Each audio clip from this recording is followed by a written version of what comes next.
Hello, NCSYers of all ages.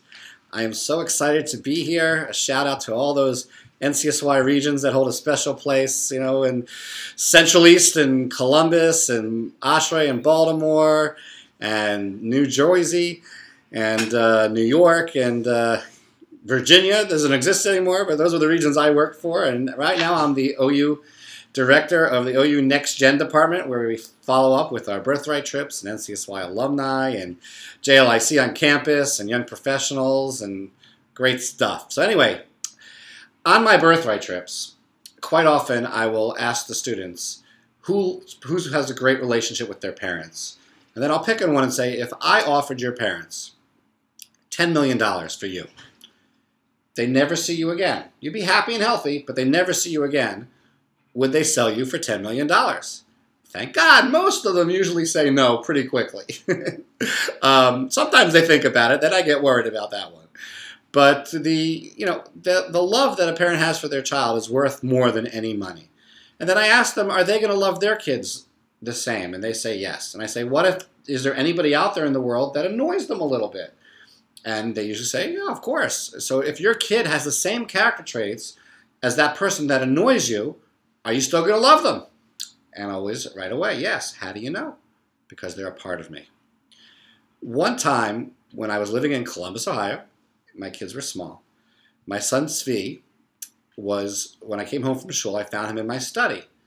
And he was in my study, and when we moved to Columbus, and we moved all around the country, actually, working for NCSY, I always took with me 2 unopened packs of 1967 Topps baseball cards from the year I was born. Well, I go into my study, and there's my son Svi chewing a very old piece of bazooka gum from 1967. The fact that it was still chewable, that was pretty amazing and pretty sick. But he had this big smile on his face, and he had opened my packs of cards. So first thing I did was I looked at the cards. Nobody very good. Earl Weaver, Don Drysdale, disappointment. And then I picked him up, gave him a kiss, told him he shouldn't be playing with Abba's toys, put him down, closed the study, and went to work. When I got to work, I had a call from my wife. And she was basically crying and saying, why didn't you kill him? That is the most amazing thing, but I don't understand why you didn't kill him.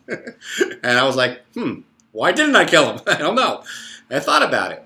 And it's because when I looked in his eyes and I saw that twinkle, I'm playing with my Abba's toys. I'm like my Abba. I was overwhelmed with love for my son. And I didn't think about killing him. I just thought about kissing him, and later I thought about killing him. So when we look at our kids and we look inside them, we see a part of ourselves. And that's what all parents want. All parents want the best for their kids, and they want to be able to focus on those wonderful things that will help them have the most success. And in this week's Parsha, we see that we have Hashem calls Bezalel, the son of Uri, the son of Hur. And first question is from the Yalkut Shmoni, is why are we giving a genealogy back to Hur? Bezalel, son of Uri. Why son of Uri, son of Hur? Right? One obvious answer is because Hur is pretty famous, right?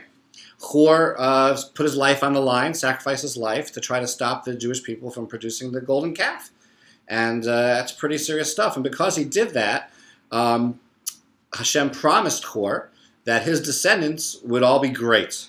So we see Bezalel being great, building the Mishkan, being in charge of building the Mishkan. That's pretty cool. But we don't see anything about Uri anywhere. Uri isn't famous. Doesn't say anything about Uri other than he's the father of Bezalel and the son of Hur.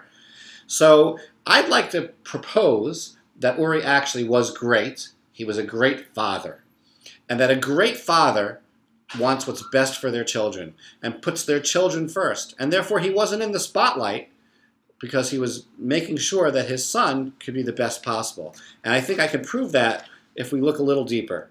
So, first of all, the Yalkut Shmoni goes on and says that there were 2 tribes that had a partnership in building the Mishkan, Yehuda and Dan. Bezalel was in charge of representing Yehuda, and Dan was represented by Oliav ben Achitzamach.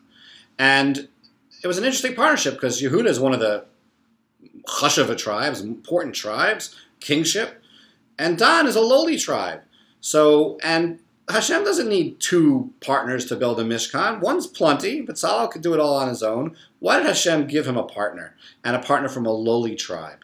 So Rav Chaim Zaitchik talks about how Hashem was testing Bezalel. A true leader, a Parnas Tov, a good leader, which Bezalel is called, knows that it's more important to get the job done than to have the spotlight, than to be in the limelight. And the fact that he was willing to give up ownership of this project and share it with somebody else without batting an eye, that shows that he was humble, and that shows that he understood what it means to be L'Shem Shamayim. And it was a great test to see. And that shows that Uri was a great father, because just like Uri put his son first and gave up the spotlight, so did Bezalel was willing to sacrifice sole credit for building the Mishkan and share it with somebody else. Most people, if you ask them to do something for the community, they want the credit. If they're not going to get the credit, they're not going to do it. But Bezalel had it right. You do things L'Shem Shamayim because it's the right thing to do, not because you need the credit. And you share credit with as many people as you can if it's going to be more effective. Now, Bezalel also had a Shem Tov. Again, we said he was called a good leader, a Parnas Tov. He had a Shem Tov. He had a good name. And that's another proof of Uri's effectiveness as a father. You know, there's an interesting medrash on the pasuk that Hashem called Bezalel, the son of Uri, the son of Hur. And it says that the medrash references Kehelis, a pasuk in Kehelis, that says that a good name is better than good oil. You know, a good oil, back in the days of the Mishkan at least, had a good smell, and you could smell it a couple miles away. But a good name goes across continents. And the good name of Bezalel, the son of Uri, the son of Hur, spread not just across continents, but throughout all time. And obviously Uri did a great job in helping his son emulate him, follow him in his footsteps, and have a Shem Tov. And that's what our parents want for us, and that's what we here at the OU want for you, our NCSYers. We want you to have the best name possible, to do the best, be the best, and we love providing for you all the resources that we can to help in that, and you guys make us proud. The NCSYers are amazing. When I run into you all across the Jewish world and the non-Jewish world and the amazing things you accomplish, I am so proud to be a part of your family, and I just look forward to seeing you continue and doing many, many great things to come in the future. I want to thank you all for listening.